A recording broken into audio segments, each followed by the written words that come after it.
बिस्मिल्लाहिर्रहमानिर्रहीम। हम लोगों ने अपनी फ्लूइड डायनामिक्स का चैप्टर नंबर 3 स्टार्ट किया हुआ है, pressure with in the static liquids. Fluid statics हम लोग पढ़ रहे हैं। तो आज जो हमारा आर्टिकल है that is pressure of pressure variation with depth.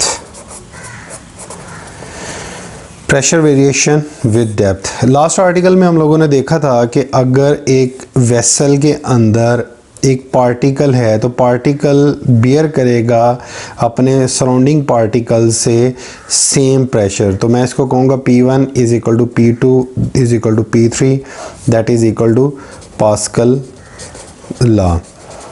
तो फ्लूइड के अंदर अभी हम बात कर रहे हैं स्टैटिक फ्लूइड्स की। तो फ्लूइड्स के अंदर आप लोगों ने ये याद रखना है कि जैसे कि हम लोगों ने पढ़ा है कि फ्लूइड्स जो है वो in the form of layers होता है। Fluid in the form of layers होता है। ठीक है, हम सपोज करते हैं कि फ्लूइड इनफाइनाइट लेयर्स के ऊपर मुश्तमिल होता है। तो मैं इसको कह देता हूँ layer number 1 2 3 4 4 layers let's suppose मैं कह रहा हूँ। तो सिमिलरली इस तरीके से अगर आपने एक ग्लास ऑफ वाटर लिया हो तो उसमें multiple infinite layers of liquids होती हैं। ठीक है, तो अब अलोंग द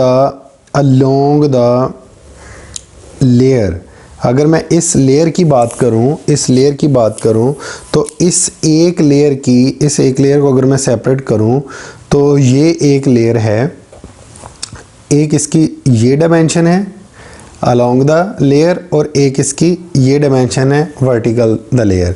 सिमिलरली एक इसकी हॉरिजॉन्टल डायरेक्शन है कप ऑफ वाटर के अंदर, ठीक है, और एक इसकी डेप्थ है जो along the depth of glass जाएगी। ठीक है, this is called depth of glass. ठीक है, तो इसका मतलब ये हुआ कि याद रहे कि हम कौन सी बात कर रहे हैं, स्टैटिक फ्लूइड की बात कर रहे हैं। तो इसमें अलोंग हॉरिजॉन्टल और एक वर्टिकल डायमेंशन। तो वर्टिकल डायमेंशन जब मैं हॉरिजॉन्टल डायरेक्शन की बात करूंगा तो it means I am talking about single layer, and when I talk about vertical direction it means multiple layers. I am talking about multiple layers, the pressure of multiple layers. ठीक है, the pressure of multiple layers. तो अब यहाँ पे अगर मैं बात करूँ कि along horizontal direction, इसको अगर मैं एक पॉइंट बना के लिख लूँ, pressure would remain same along horizontal direction.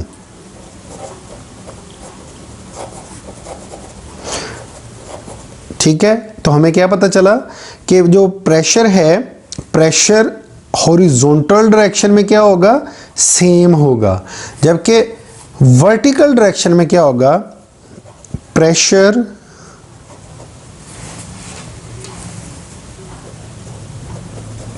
varies along vertical direction. आप इसको ऐसे समझो कि एक पॉइंट मेरा ये है, एक पॉइंट मेरा ये है लेयर्स के ऊपर। आप लोगों ने बचपन में वो क्रिकेट खेली होगी, तो क्रिकेट में हम एक विकेट्स बनाया करते थे, ईंटों की विकेट्स। अब ये सपोज करो ये वो विकेट है, ये ईंट नंबर 4 है, ये 3 है, ये 2 है और ये 1 है। अब जो वेट इस ईंट नंबर 4 के ऊपर है, क्या वही ईंट नंबर 1 के ऊपर होगा? नहीं। जो पॉइंट नंबर 4 सबसे लोएस्ट है, इसके ऊपर सबसे ज़्यादा वेट होगा, कंपैरेटिवली इससे थोड़ा सा कम हो जाएगा, इस पे और कम हो जाएगा, सबसे लोएस्ट वेट अपर वाले पार्ट का होगा। सेम इसी तरीके से इसकी एग्जांपल प्रेशर की है कि सबसे ऊपर वाले पार्टिकल के ऊपर जस्ट एटमॉस्फेरिक का प्रेशर होगा, PATM होगा। ठीक है, अब ये कौन सी लेयर्स हैं, जो मैंने इस कप ऑफ वाटर से अलहदा की हुई हैं, मतलब समझाने के लिए। तो यहाँ पे जो प्रेशर है दैट इज़ एटमॉस्फेरिक प्रेशर, और अगर मैं इसको वर्टिकल डायरेक्शन में जाऊँगा तो जैसे जैसे मैं हाइट में जाऊँगा तो वेट ऑफ लिक्विड लेयर्स की वजह से पॉइंट ऑफ फ्लूइड के पार्टिकल के ऊपर प्रेशर बढ़ता जाएगा। ठीक है, तो इसकी आसान अल्फाज में अगर मैं एग्जांपल दूं तो अगर आप एक डाइव करते हो समुंदर के अंदर या किसी नहर के अंदर, तो जैसे जैसे आप डेप्थ में जाते हो आपके ऊपर फ्लूइड का जो लिक्विड का जो प्रेशर है वो बढ़ता जाता है, आपके ऊपर जो प्रेशर है वो बढ़ता जाता है। लेट्स सपोज मैं अगर बात करूं, एक पॉइंट नंबर 1 ये है और पॉइंट नंबर 2 ये है, तो डेफिनेटली जो पॉइंट नंबर 2 है उसके ऊपर फ्लूइड का जो प्रेशर होगा वो ज़्यादा होगा एज़ कम्पेयर टू जो फ्लूइड के ऊपर प्रेशर है वो कम है। तो अब एक काम करते हैं, हम काम ये करते हैं कि इस जगह से जैसे हमने फ्लूइड का एलिमेंट अलहदा किया था, हम वंस अगेन एक फ्लूइड पार्टिकल अलहदा करते हैं। ठीक है, तो वो फ्लूइड पार्टिकल क्या है हमारे पास, मैं इस तरीके से एक रेक्टेंगुलर पार्टिकल अलहदा कर लेता हूँ, इस तरीके से एक रेक्टेंगुलर पार्टिकल अलहदा कर लेता हूँ। ठीक है, जिसकी हाइट जो है वो that is delta z. Delta जी मतलब डेल्टा जी मीन 2 पॉइंट्स के दरमियान, यानी अगर मैंने एक पॉइंट से दूसरे पॉइंट पे जाना है तो उनके दरमियान जो डिस्टेंस है डेल्टा जी। आप इसको डेल्टा वाई भी कह सकते हो, जैसे कि हमने प्रीवियस क्लिप में कहा था। तो ये वाला और इसके दरमियान दैट इज़ डेल्टा एक्स, और into the page that is delta Y. तो मैं अपवर्ड डायरेक्शन को डेल्टा जी ही कहता हूँ, क्योंकि फिर आप लोगों ने कंफ्यूज हो जाना है, क्योंकि बुक वाले ने इसको इस टॉपिक के अंदर डेल्टा जी कहा हुआ है। इससे फ़र्क कोई नहीं पड़ता, आप उसको दूसरी भी डायमेंशन लेके चेक कर सकते हो। तो delta Y is equal to the into the page. ठीक है, अब अगर इसी का मैं 2D व्यू ड्रॉ करूं तो 2D व्यू कैसा होगा, that would be like this. ये डायमेंशन इसकी डेल्टा एक्स, अपवर्ड डायमेंशन इसकी डेल्टा जी, और इनटू द पेज कौन सी है, दैट इज डेल्टा वाई। तो फ्रंट से हमें ये कैसा नज़र आ रहा है, डेल्टा जी। फ्रंट से हमें कैसा नज़र आ रहा है, डेल्टा जी, डेल्टा एक्स, और इनटू द पेज जो इसके पीछे की तरफ डायमेंशन है, ये वाली जो डायमेंशन है दैट इज़ डेल्टा वाई।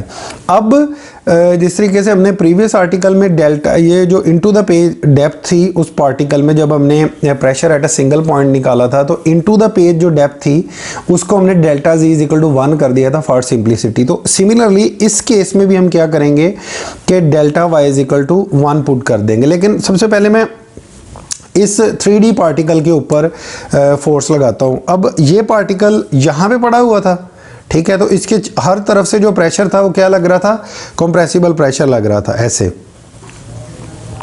ठीक है, इधर भी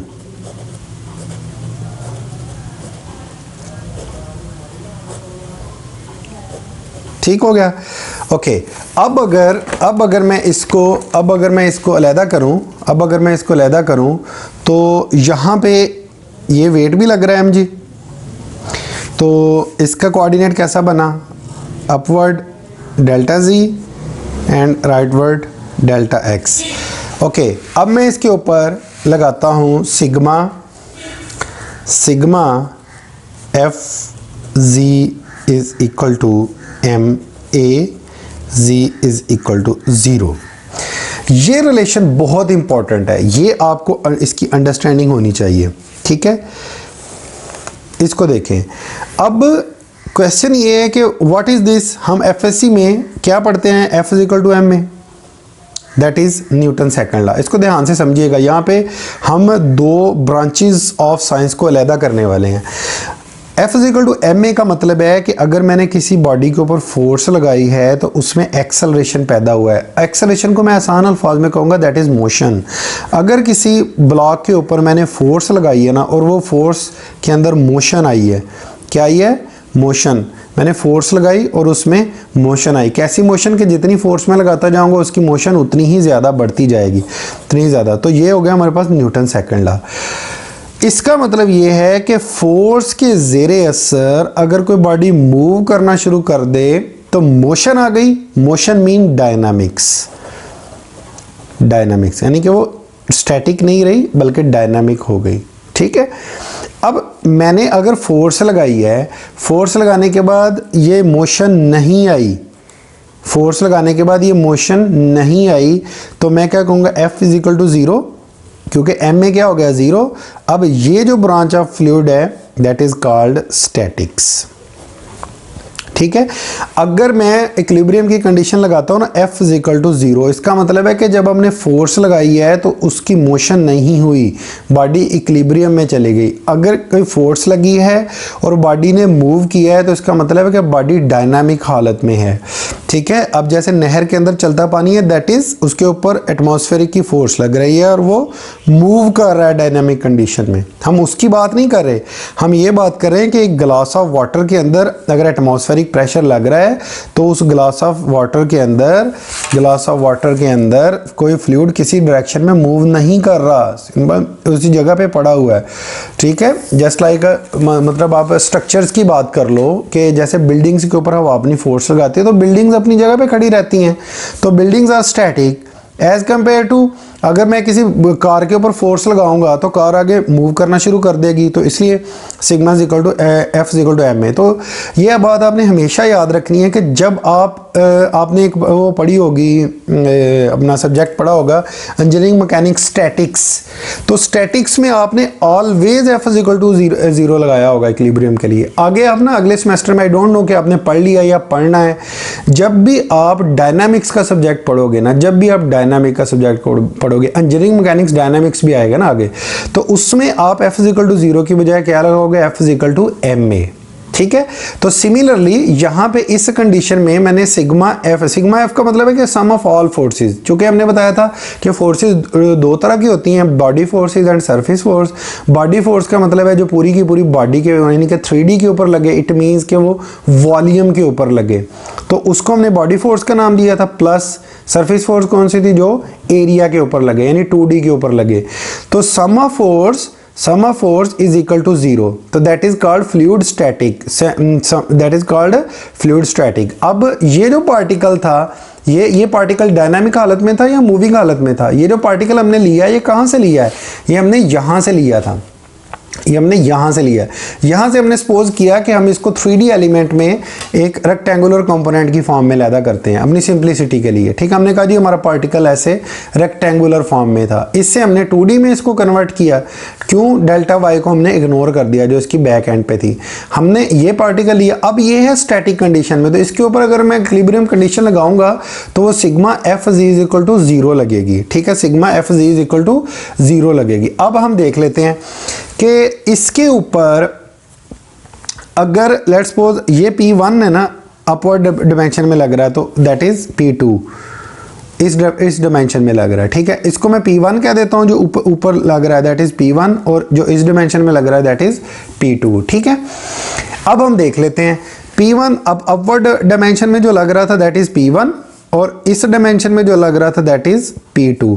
अगर मैं इस एरिया की बात करूं, इसको मैं अलहदा से ड्रॉ कर लेता हूं, इसको मैं अलहदा से ड्रॉ कर लेता हूं। ये जो सरफेस है ये मैंने अलहदा करके यहाँ पे ड्रॉ कर ली। ठीक है, अब सॉरी ये थोड़ा सा व्यू गलत हो गया, ये ऐसे बनेगा, ये ऐसे, हाँ ये सही है। ठीक है, ये वाली dimension that is delta y और ये वाली dimension that is delta z. ठीक है, दैट इज डेल्टा जी। ठीक है, तो ये हमारे पास क्या आ गया। अब इसके ऊपर अगर P2 लगेगा, इसके ऊपर अगर P2 लगेगा इसके ऊपर, तो इसको अगर फोर्स में कन्वर्ट करना तो कैसे करेंगे? P2 इंटू इसका एरिया क्या बनेगा? Delta y into delta z, delta y into delta z. समझ लगी? वो लास्ट जैसे हम लोगों ने इसको फोर्स में कन्वर्ट किया था। सिमिलरली P1 को अगर करना है तो P1 जो है वो किस एरिया पे लग रही है? ये वाली जो लेंथ थी, ये वाली जो लेंथ थी that is delta Y. P1 को अगर एरिया में कन्वर्ट फोर्स में कन्वर्ट करना है तो ये वाली डेल्टा वाई थी और ये वाली क्या थी? Delta x, delta y into delta x. याद है ना, ये 2D एरिया है सरफेस का, तो इसकी जो डायमेंशन है इसको हमने डेल्टा वाई कहा हुआ है इसको, और इसको हमने डेल्टा एक्स कहा हुआ। तो जो नीचे वाली डायमेंशन है सेम ऊपर वाली सरफेस की भी वही डायमेंशन होगी। तो ये किसके बराबर आ गया, that is F2, that is F1, ठीक है, दैट इज P2 यानी P into A that is F1। तो अब हमने Z डायमेंशन में जाना है, इसके अंदर आ जाए, हमने Z डायमेंशन में जाना है। तो Z अलोंग Z डायमेंशन में P1 लग रहा है और हमारा वेट लग रहा है। अलोंग Z डायमेंशन में क्या लग रहा है, हमारा P1 लग रहा है और वेट लग रहा है। तो हम इसको कर लेते हैं P1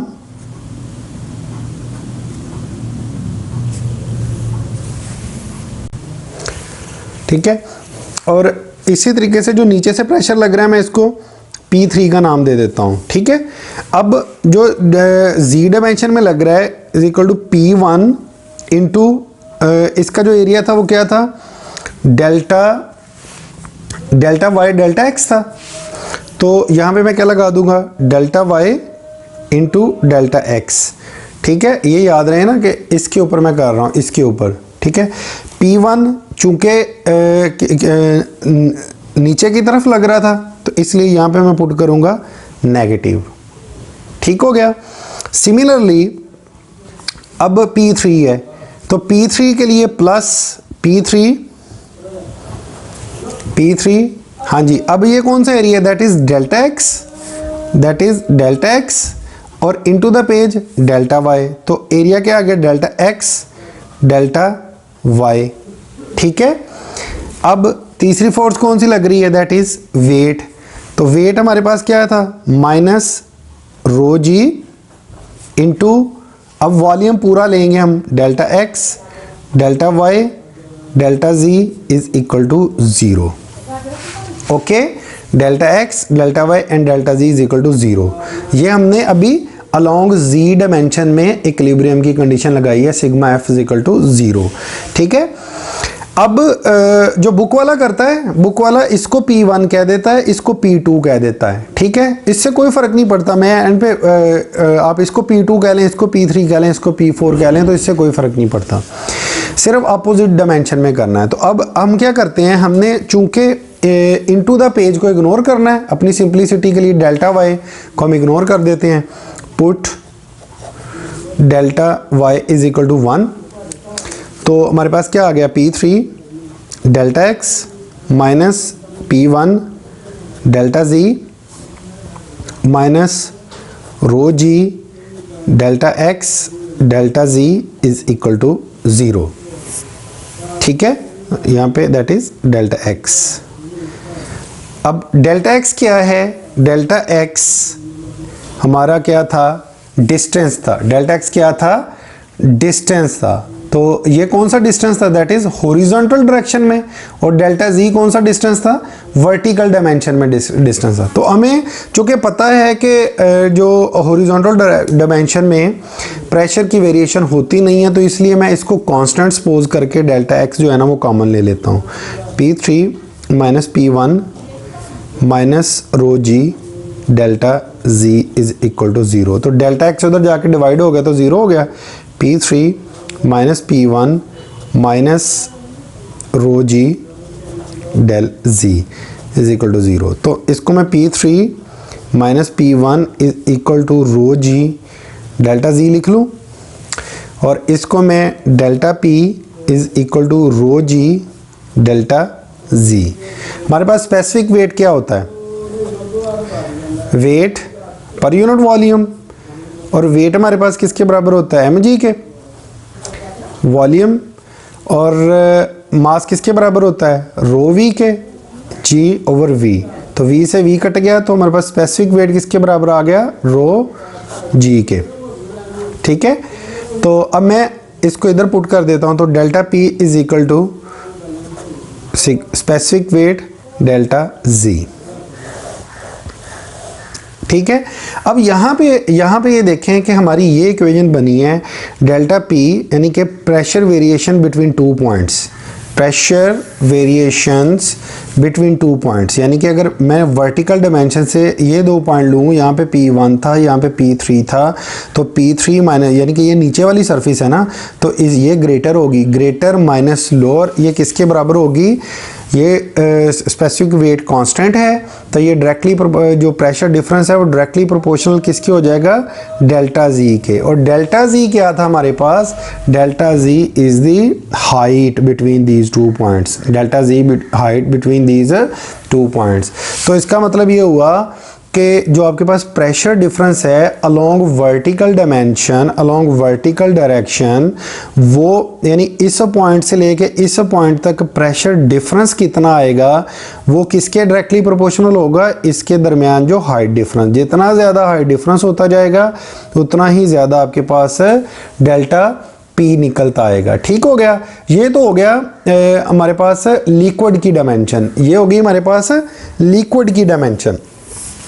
अच्छा, व्हाट अबाउट ये तो हो गया हमारे पास लिक्विड की डायमेंशन। ठीक है, लिक्विड की डायमेंशन में क्या होगा कि लिक्विड की डायमेंशन में अलोंग हॉरिजॉन्टल प्रेशर सेम रहेगा, जबकि ऊपर से नीचे जो वर्टिकल डायमेंशन में आएंगे तो इसका जो प्रेशर है वो वेरी करेगा। ठीक हो गया। अब व्हाट अबाउट गैसेस, यहाँ पे देख लेते हैं इसको, व्हाट अबाउट गैसेस। गैसेस में चूंकि ये प्रेशर वेरी क्यों करता है, वेट की वजह से वेरी क्यों करता है, वेट की वजह से, स्पेसिफिक वेट की वजह से। प्रेशर वेरी क्यों करता है, वेट की वजह से। हम जैसे जैसे ऊपर से नीचे वाली लेयर में आते जाते हैं तो स्पेसिफिक वेट इंक्रीज होता जाता है। ठीक है, तो जिसकी वजह से प्रेशर वेरी करता है। लेकिन व्हाट अबाउट गैसेस, गैसेस में एक पार्टिकल है, कंटेनर के अंदर आपने गैस के पार्टिकल लिए हुए हैं, तो इस पार्टिकल और इस पार्टिकल दोनों में प्रेशर का डिफरेंस क्या होगा, कुछ भी नहीं होगा। Pressure with in the container हम कांस्टेंट लेते हैं। उसकी रीज़न क्या है, उसकी रीज़न ये है, pressure with in the container हम कांस्टेंट लेंगे। उसकी रीज़न है कि इस पार्टिकल के ऊपर जो ऊपर वाली गैस का वेट है ना, वो बहुत नॉमिनल है, ना होने के बराबर है, तो इसलिए pressure with in the container हम सेम लेंगे। सिमिलरली एयर का प्रेशर विद इन द आपके रूम में हम सेम लेते हैं। उसकी रीज़न है कि जो फ्लूइड के पार्टिकल हैं उसके ऊपर उनका वेट ही कोई नहीं होता, तो इसलिए जो pressure variation with in the height है ना अलोंग गैसेज, तो वो हम उसको सेम लेते हैं, उसकी हाइट की वेरिएशन नहीं लेते। जबकि लिक्विड्स की जब बात करते हैं तो लिक्विड में ऊपर से नीचे जो है वो प्रेशर वेरिएशन आती है अलोंग द डेप्थ। वो कैसे आती है कि जो जितना प्रेशर ज़्यादा का फ़र्क होगा वो किसके डायरेक्टली प्रोपोर्शनल होगा, डेल्टा जी के। ठीक है, अब अगर मैं बात करूं कि अगर लेट्स सपोज अगर मेरे पास एक लिक्विड है, ऐसे मैंने कंटेनर में लिया हुआ है। ठीक है,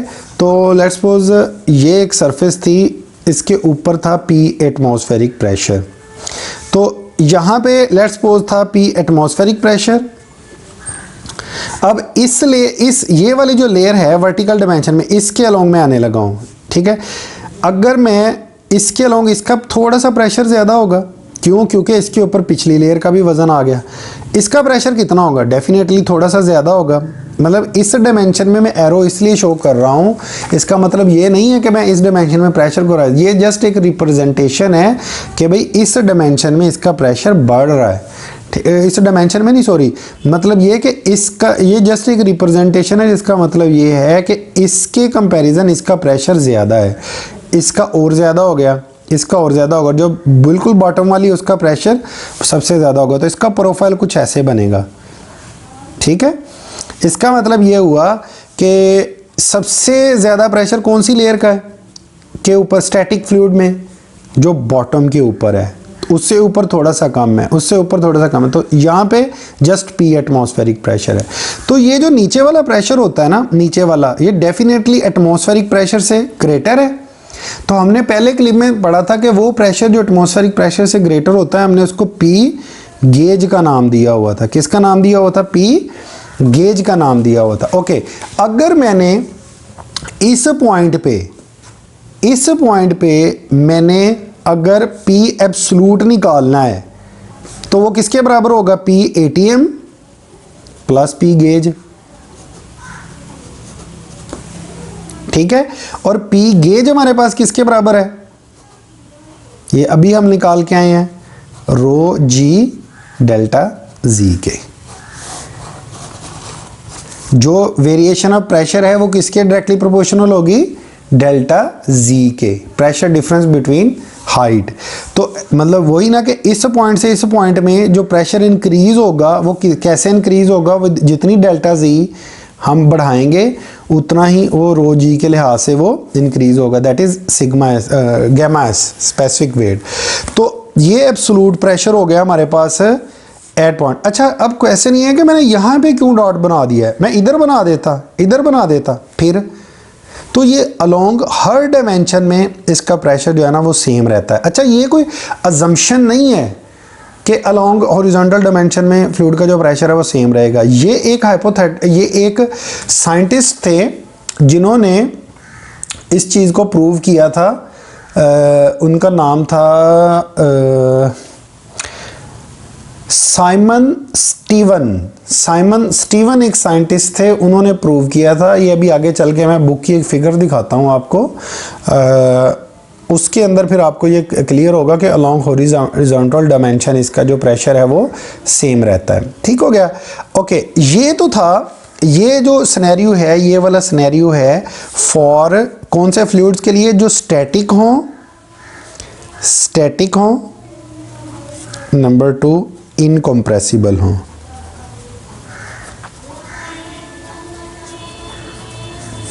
ठीक है, इनकम्प्रेसिबल मीन उनकी डेंसिटी चेंज ना हो। बाय द वे, किसी भी फ्लूइड की जो डेंसिटी है वो किस वजह से चेंज होती है, किस वजह से चेंज होती है? देखो, दो वजह हो सकती हैं।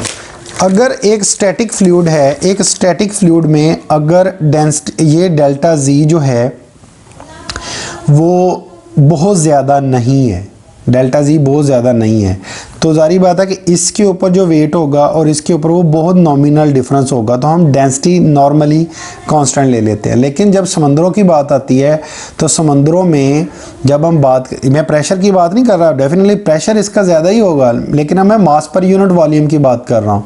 तो जब हम ग्लास ऑफ वाटर की बात करते हैं तो ग्लास ऑफ वाटर में इसलिए हम डेंसिटी कांस्टेंट ले लेते हैं कि ये जो डेल्टा जी है ना, इसका मास पर यूनिट वॉल्यूम, वो मतलब जब ये डेल्टा जी बहुत नॉमिनल है तो डेंसिटी कांस्टेंट होगी, क्योंकि मास पर यूनिट वॉल्यूम सेम ही आएगा दोनों साइड में। लेकिन एज कम्पेयर टू अगर मैं डेल्टा जी को बहुत इंक्रीज कर दूं तो जो बॉटम वाला पार्टिकल होगा उसके ऊपर कंप्रेशन की वजह से, जो ऊपर पार्टिकल्स हैं इनकी कंप्रेशन की वजह से इसकी डेंसिटी बढ़ जाएगी, वो डेंस हो जाएगा बहुत ज़्यादा। ठीक है, तो अब हम बात कर रहे हैं इस चीज़ की कि अगर हमारे पास इनकम्प्रेसिबल फ्लूइड है, कब इनकम्प्रेसिबल होगा? जब डेल्टा जी स्मॉल होगा। लेकिन स्टैटिक फ्लूइड में अगर डेल्टा जी लार्ज है तो वो फ्लूइड इनकम्प्रेसिबल नहीं रहेगा, स्टैटिक फ्लूइड में वो फ्लूइड इनकम्प्रेसिबल नहीं रहेगा। और what about g? G is constant gravitational acceleration, जो कि अलोंग 14,000 मीटर के ऊपर जाके उसकी वैल्यू जो 9.7 होती है। तो इस वजह से मतलब अब ज़मीन से 14,000 मीटर ऊपर उठे ना तो तब इसकी कोई डेंसिटी जो है ना वो चेंज होती है, तो इसलिए हम जी को भी ऑलमोस्ट कांस्टेंट ले लेते हैं। ठीक है, तो जब हम बात करते हैं ना इसके गेज प्रेशर की, गेज प्रेशर में डेल्टा जी जो है वो अगर नॉमिनल डिस्टेंस है ना, मतलब ग्लास ऑफ वाटर है या 1 लीटर की बोतल है, तो उसके अंदर जो ये डेंसिटी भी कांस्टेंट रहेगी, जी भी कांस्टेंट है, तो जस्ट फिर डेल्टा जी अपना रोल प्ले करेगा प्रेशर गेज को इंक्रीज या डिक्रीज करने के लिए। लेकिन अगर ये डेंसिटी वेरी हो रही है नॉमिनल डिस्टेंस के साथ भी, ठीक है, तो फिर ये सिनेरियो अगर चेंज हो जाए, ये सिनेरियो अगर चेंज हो जाए, तो अगर फ्लूइड रहे स्टैटिक लेकिन फ्लूइड हो जाए कंप्रेसिबल,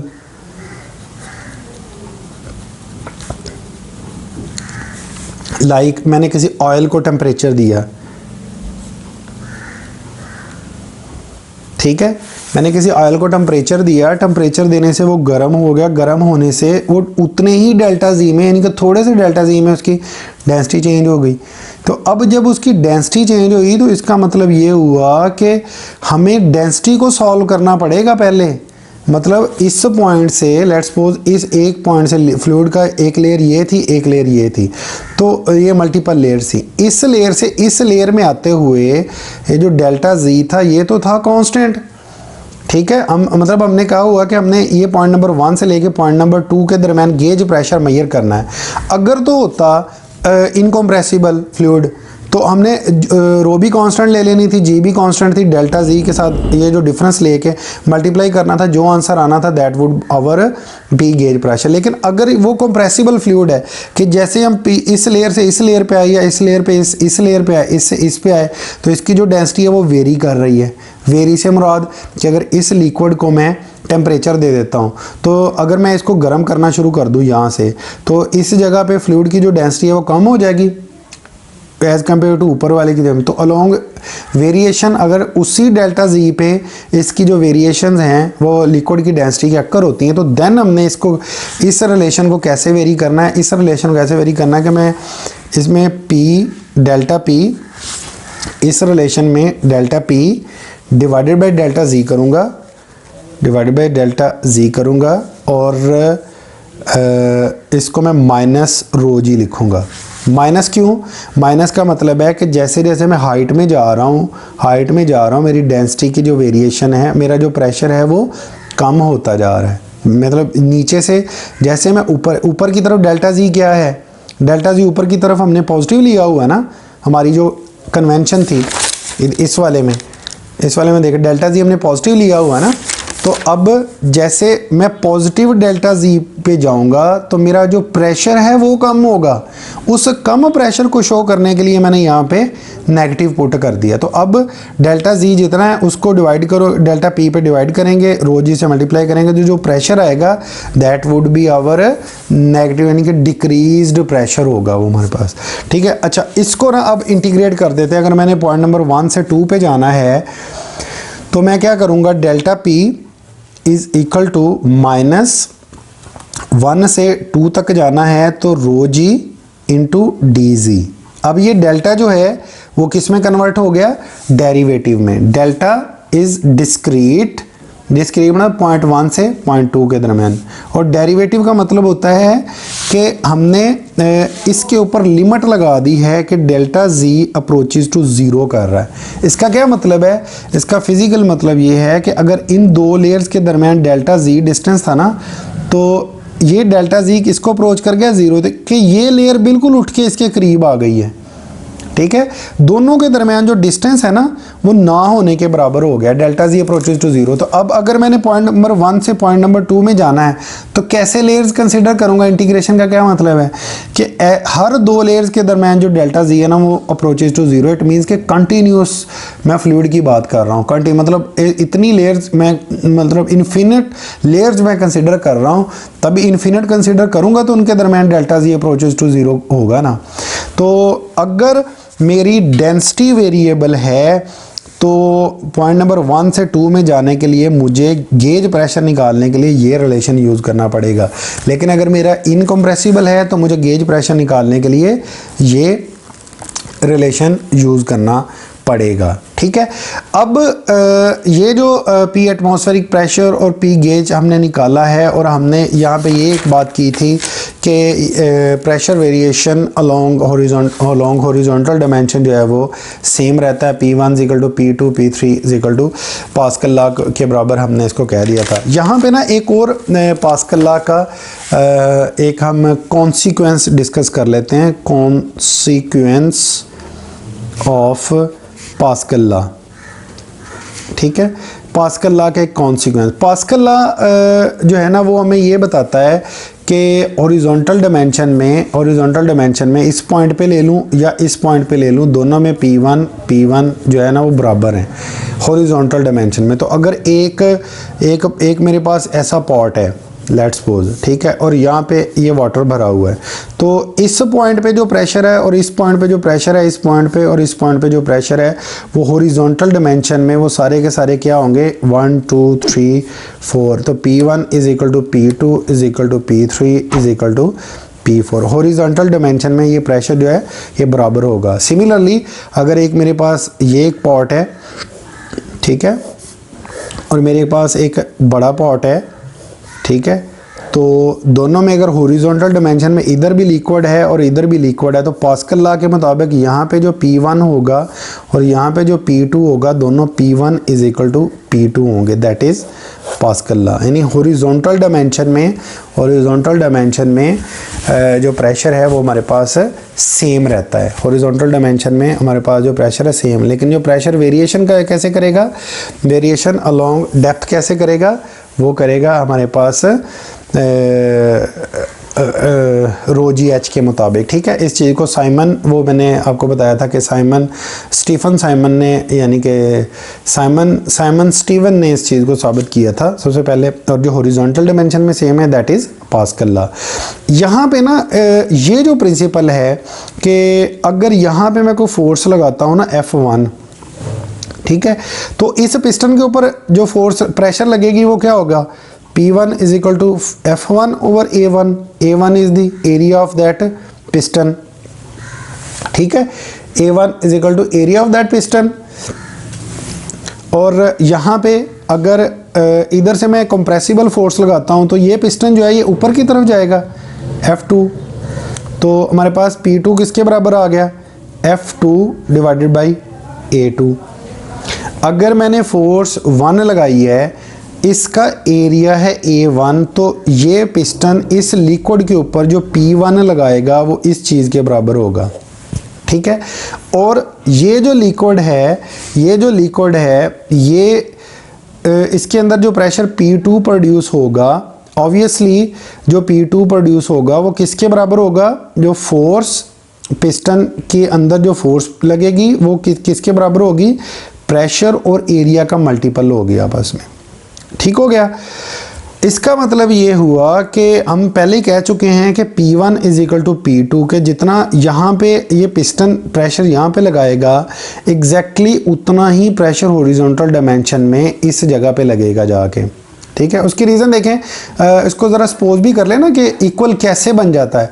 यहाँ से प्रेशर लगना शुरू हुआ, एक पार्टिकल ने दूसरे पे सेम लगाया, इस तरीके से वो प्रेशर आगे मुंतकिल होता यहाँ पे आ गया। अब यहाँ पे फ्लूइड यहाँ पे आके ना फ्लूइड अब अपने अगले वाले पार्टिकल्स को ऐसे कंप्रेस करेगा, तो प्रेशर जो है वो इस डायमेंशन में फैल गया सारा। अब जब इस वाली लेयर में प्रेशर आया तो ये प्रेशर को ऊपर वाले पार्टिकल को ऐसे प्रेस करेंगे। ठीक है, तो अब देखें ये सरफेस एरिया इंक्रीज होने की वजह से प्रेशर का यहाँ पे जो इम्पैक्ट था वो मल्टीपल टाइम इंक्रीज हो गया, जिसकी वजह से ये पास्कल लॉ है कि मतलब ये जो पार्टिकल्स हैं वो हर तरफ सेम प्रेशर लगाते उन्होंने मल्टीपल टाइम इसको इंक्रीज कर दिया। तो अब अगर मैं इसको ये कहूँ कि अगर मैं P1 is equal to P2 ले लूँ तो, और इसको मैं डिवाइड कर दूं P2 को P1 के ऊपर, तो मेरे पास क्या निकल आएगा, बल्कि ऐसे कर लेते हैं, F1 is equal to A1 is equal to F2 is equal to A2।